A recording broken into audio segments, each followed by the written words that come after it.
Today I'll be installing a rear sway bar on my 1999 Honda Civic HX, and from the factory it did not include a rear sway bar.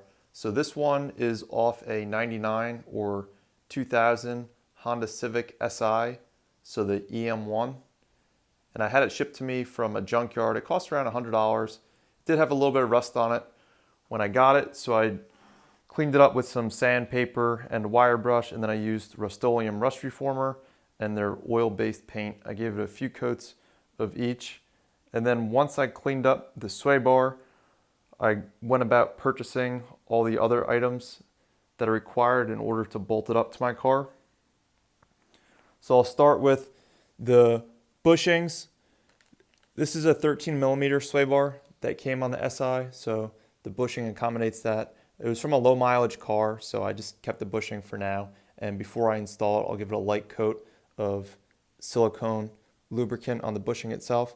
And then when it comes to the bushing bracket, the bolts, and then the subframe mounting bracket, all of those are discontinued from Honda, and a lot of Honda parts for cars these years are getting harder to find as they're being discontinued through Honda itself. But I did call my local dealership, and they put me in touch with a dealership in North Carolina, and they were the last dealership in the country to have those parts in stock.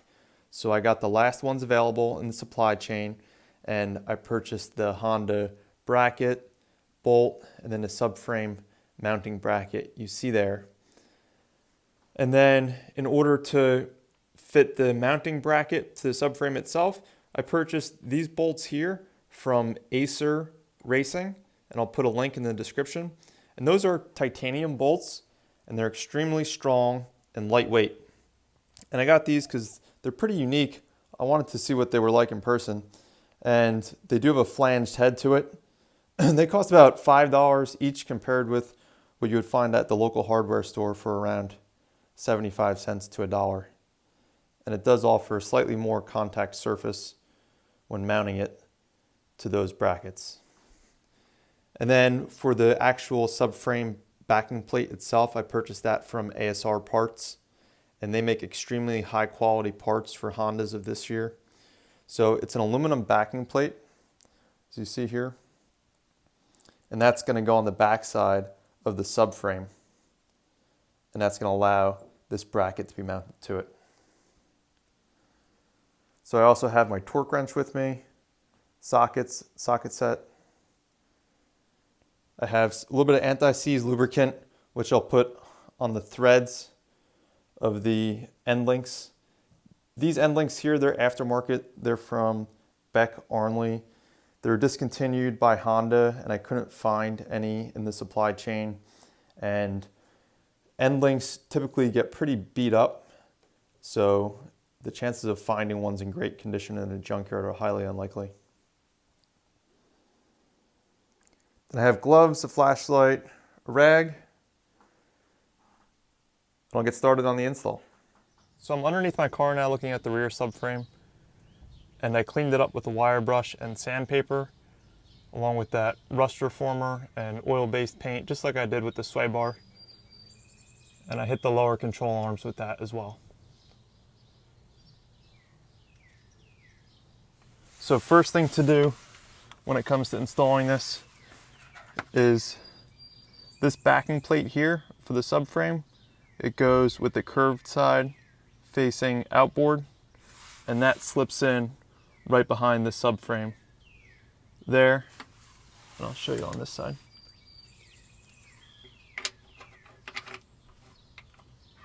So that slips in there, and then I went ahead and I loosely installed those titanium bolts and the bracket with the bracket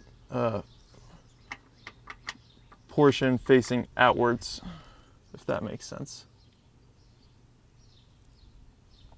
So I left it in there loose, and next thing I'm going to do is repeat that for the left side, and then I'll loosely install the sway bar bushing bracket onto that before I get around to installing these end links onto the lower control arm.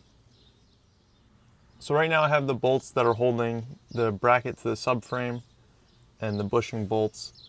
They're all installed and they're just shy of being completely snugged up. So there is a little bit of play in the sway bar, which is good. That's going to allow you to take the end link here and pass it through the back side of the lower control arm.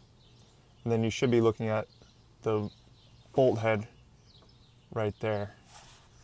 And with these end links, the aim is to snug up this nut on there, and then we're going to torque everything down. But in order to get it snug, you get started with your hand, but it's going to reach a point where once you're spinning it with the socket wrench, the entire bolt is going to spin with it. So at that point, you're going to take an open-ended wrench and then at the same time you're going to hold that bolt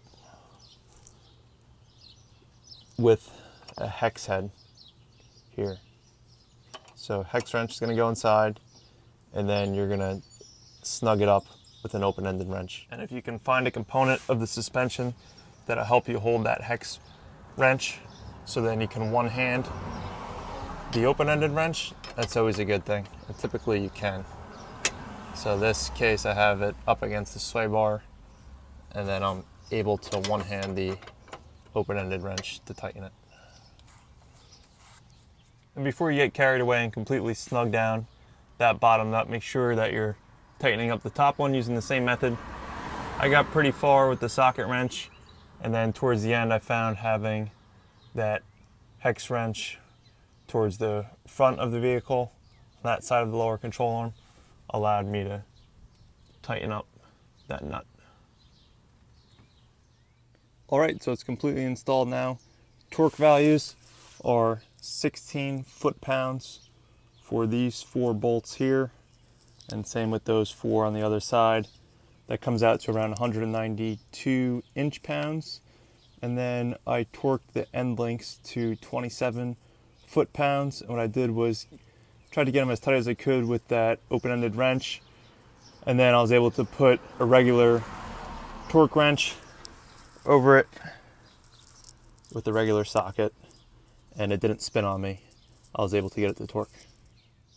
So after your rear sway bar has been installed on your vehicle for about 500 to 1,000 miles, I would go back and torque check all the bolts that hold the rear subframe to the vehicle and the end links, because those can become loose in the first 500 to 1,000 miles.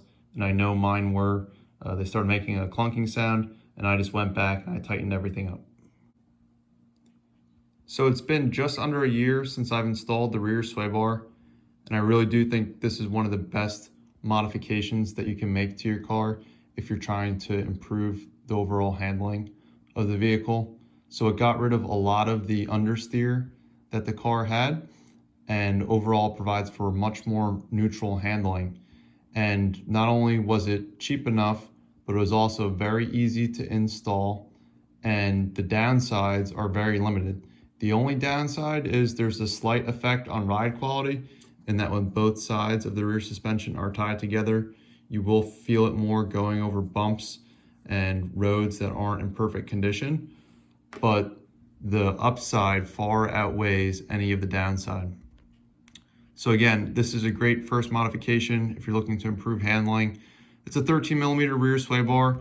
The only reason I could think that you'd want a larger rear sway bar on the vehicle is if you were going to be doing something like a very tight autocross track. Then maybe you'd want something a bit larger. They used to make some 17mm options that aren't available anymore. There still is a 19mm option available out there. I would think that if you were gonna go with one of the larger rear sway bar options, you should first increase the rates of your springs and put better wheels and tires on there before you go with a larger rear sway bar than this 13mm one. So again, when it comes to my goals, I definitely met having the goal of a fun daily driver, and I'll continue to build on that in the videos to come.